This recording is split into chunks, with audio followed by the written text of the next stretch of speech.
Are you losing your mind trying to find the duration option in Canva 2025? You are not alone. I spent hours searching YouTube, Google, Canva support until I finally found the fix Canva doesn't tell you about.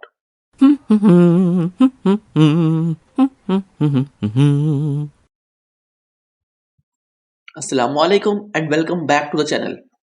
In this video, I will show you how to get the duration option back in your Canva videos. No extensions, no hacks, no coding. Just one simple trick that brings back the old editing layout. So here is what happened. With Canva 2025 update, they moved the duration option inside each slide. You now have to click every single scene to change the timings. It's frustrating, slow, and kills the productivity if you are making a video content. But here is the good news. The old version of Canva still holds the duration controls hidden inside your old video projects.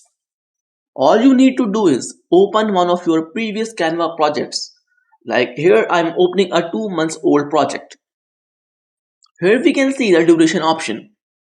Now the trick is to duplicate this project and remove all previous slides. Now add your new slides to this duplicated project. You will see the duration bar back at the bottom exactly like before.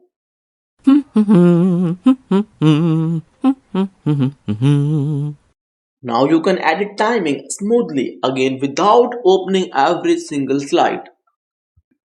If you don't have an old projects, ask a friend who used Canva before 2025 update to share one. Once you duplicate it, your account permanently unlocks the old video editor layout. That's it. Quick, clean, and back to full control. If this saves your time, hit like so more creators stop wasting hours hunting for this missing duration button. See you in the next video.